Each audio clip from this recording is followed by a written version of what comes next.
Hi, everybody. God bless you. I hope everyone is doing well. I want to come on here just for a few minutes to talk about entertaining angels.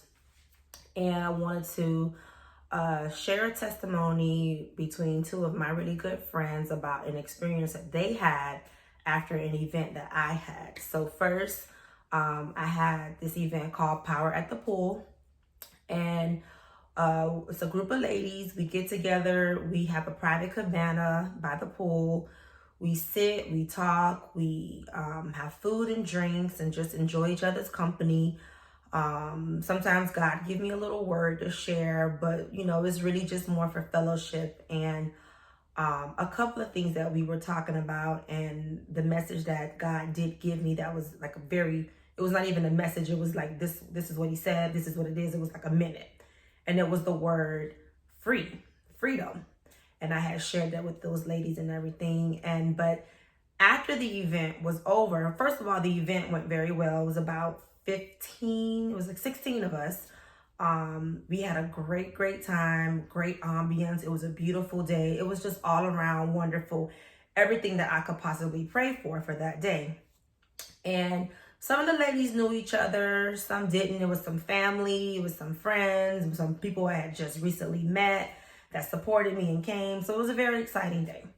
And but this particular story is one of my really good friends. Her name is Looney. And one of my sister's really like best friend, her name is Jackie.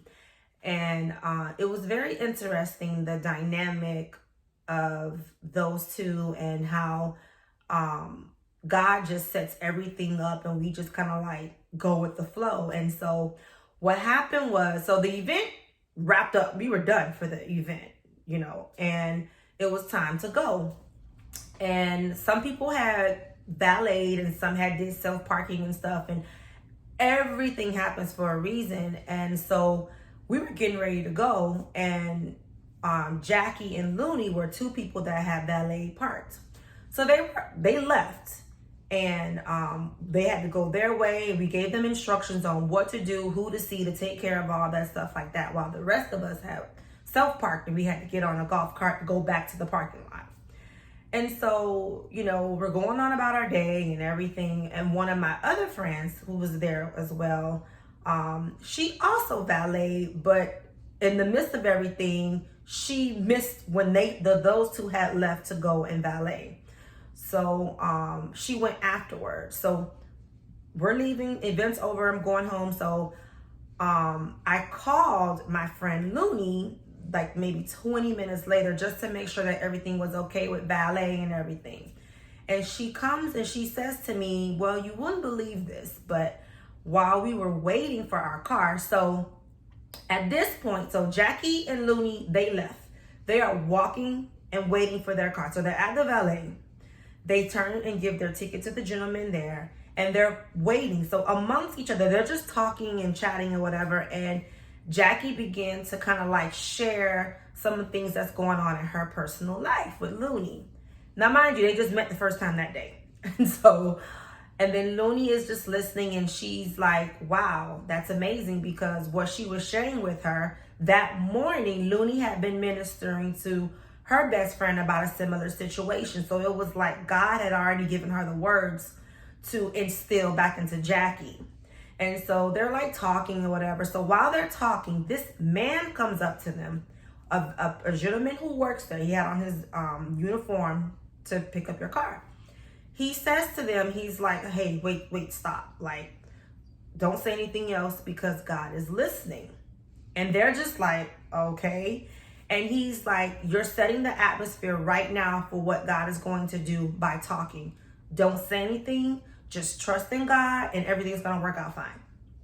And they're just like, okay, cool. So the man leaves. They go on about their lives. So while all this is going on, I then I'm in the works of calling Looney to see, well, what's going on or whatever. Did it work out with the valet and blah, blah, blah. And so she starts to tell me about this guy that came up to them and gave them this message. And I'm like, okay. I said, well, what was his name? She said his name was Lewis, that he was from Peru. And I'm like, okay. So my husband works at this hotel with the pool. So we had the private cabana. So I'm like, okay, well, I'm going to call my husband and see like, who's this guy? Because I don't know everyone there, but I know a lot of people there. And I was thinking, I don't remember a Lewis, but let me just confirm with him. So I call my husband and he's like, I don't right off the top of my head recall someone working in valet named Lewis, because my husband knows everybody.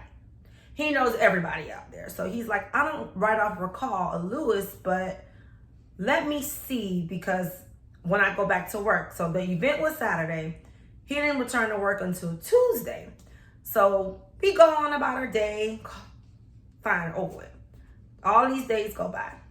So I'm already at this point hearing testimonies from other people about some other things that happened from the weekend, from our prayers and stuff. And some people had shared some things. Somebody hadn't been baptized, and they were. So it was like all these things. They were meeting people and connecting, and not even on purpose, but because that's what God wanted. And so fast forward, Tuesday comes and I call my husband.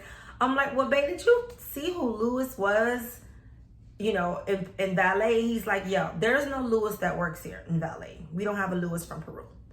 And I'm like, okay, wait, hold up. Like, Lewis from Peru, he was in valet. He worked in valet. George, my husband, is like, there's no Lewis that works here in valet. I don't know who you're talking about. They were entertained by an angel. And I'm just like, wow, that is amazing to me, because I'm thinking to myself, like, wait. So go to HR, like confirm with HR that there's not someone who works there named Lewis. My husband is like, I'm not going to waste time going to go look for someone when I know that was an angel sent to them to give them that very specific special message. And so then it's like, it's so astonishing to me that God took the time to do something like that. So of course I go and I talk to Looney and I talk to Jackie about the situation, and my sister and I talked about it with them as well, and we're like trying to figure it out. And I was like, you know what, I'm not gonna keep trying to figure out stuff and try to get thoughts together and see. No, that's what it was. So like literally the conversation I had with Looney, she was like, oh my God, like I just cannot believe it. But that special message for them prepared them for things that was going to happen for them in their lives. So over the next couple of days, things started to like transform for them in their lives, with their family, with their friends, with jobs, with finances, with opportunities. Like it was very specific things that they each was working on or needed answered prayer to, that God began to set this journey for them. So I just kind of feel like it's so special that when God does something like that, like he literally sent an angel, someone to come and talk to you and tell you, hey, like, I love you. Keep going. Keep doing what you're doing. Like how it has to make you feel special to think that God went out of his way to do something like that. But I believe that they needed to hear that very specific message. So I just want to encourage you all to keep on trusting God.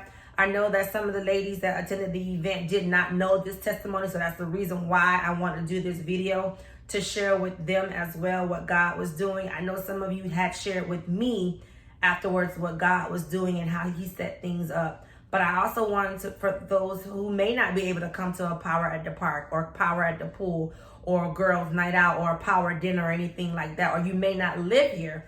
I'm in Florida, South Florida, so you may not be able to come here and connect with us and be with us at an event or something like that. But that doesn't mean that there's any less potential for him to intercede for you in your life. So I want you all ladies to be encouraged and be blessed and be loved. I hope that this message does encourage someone and does help someone. And it's just so great that when we take the time to acknowledge God, what he can do for us, how he sets things up. I always want to tell you ladies to always keep him first and just always trust in him.